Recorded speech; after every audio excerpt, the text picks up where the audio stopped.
Anthony Bourdain in the looking glass today. My name is Mary Moses, and I do an ancient art technique called scrying.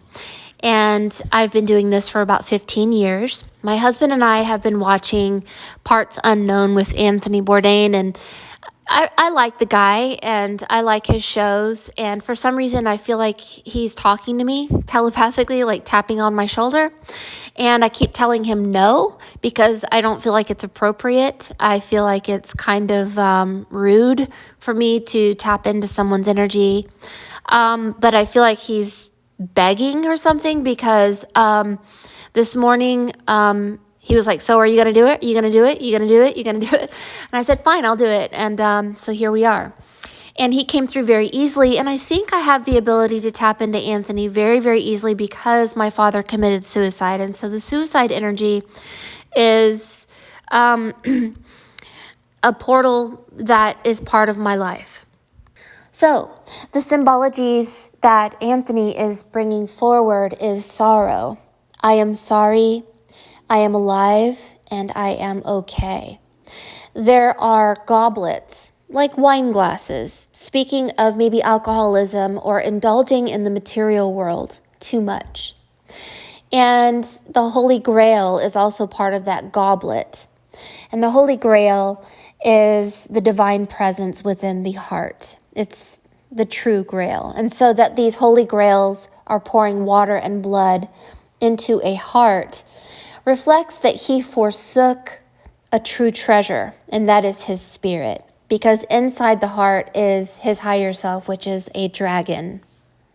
Now, beside his head is a young girl. I'm guessing it must be someone in his family, and she's holding up like a ticket or a message, like she wants to give her dad like a message, or I don't know if it's just a cousin or a wife, I don't know. And I am sorry. And then at 11 o'clock, there's a higher being, like judging him and pouring his consciousness back into like a parallel world or a parallel reality. His consciousness bounced into a parallel body like Dorothy went from Kansas to Oz.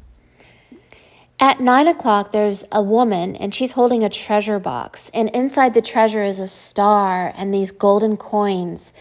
And the treasure turns into a glass of water. And this is a communication from Anthony that he's saying that he forsook the true treasure, which is feeding his body living waters. This is feeding his spirit and taking care of his outer world because everyone is a piece of yourself. And so he forsook treasures and he's sorry about that.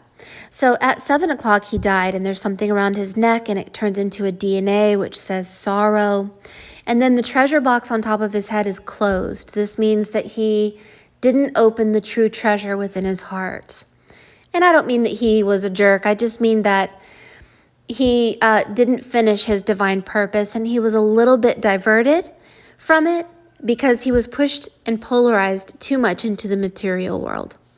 But alas, he says, I am okay. And we see a mirror with the word okay. This means he's in a mirror world, like a parallel world. Now, around 4 o'clock, there's a little boy holding another child.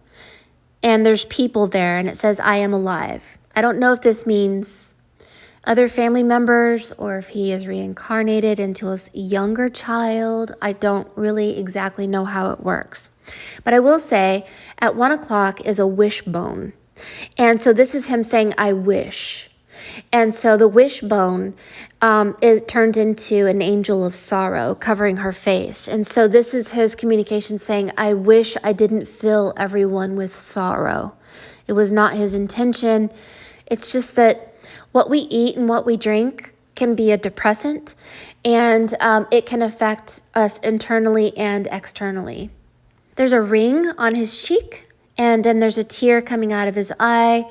This is the Vesica Pisces. This is about a geometrical shape that is known as the baptism of water or the baptism of fire. It's actually becoming twice born or being rebirthed.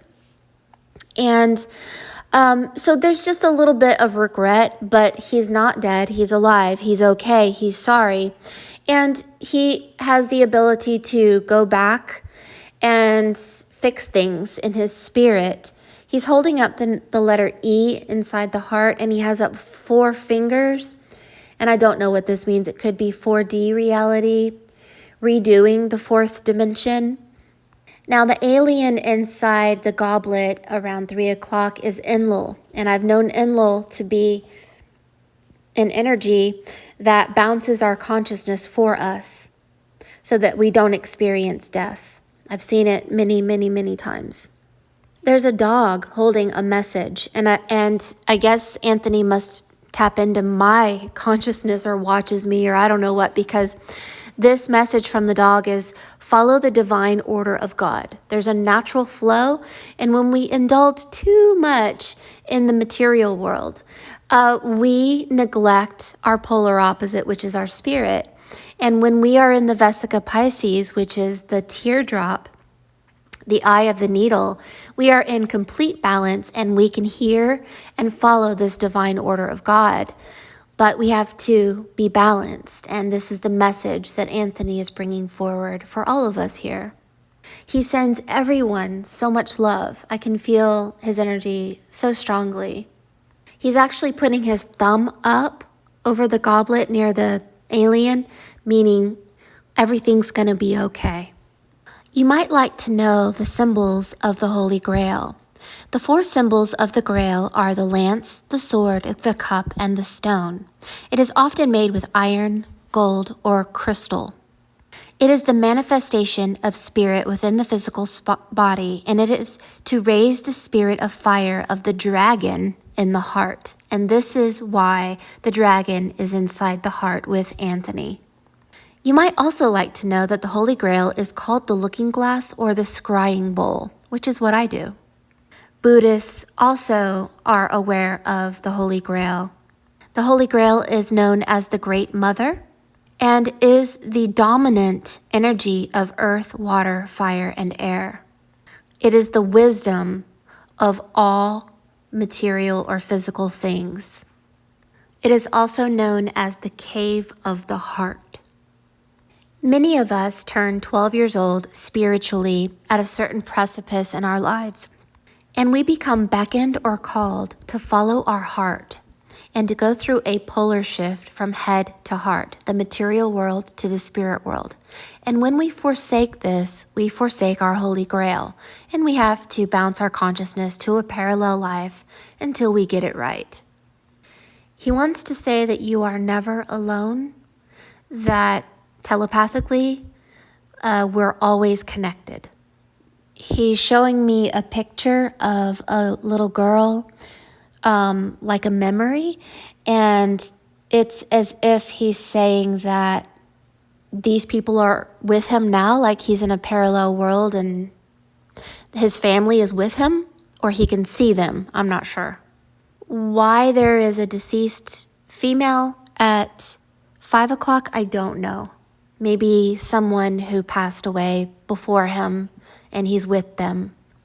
I also think that this message from Anthony is an encouragement for those of you who are shifting from the ego to the heart to let go of depressants. This is marijuana and alcohol and sodas, all sugary foods, because your spirit needs to be fed living waters, waters that are alive, spring water.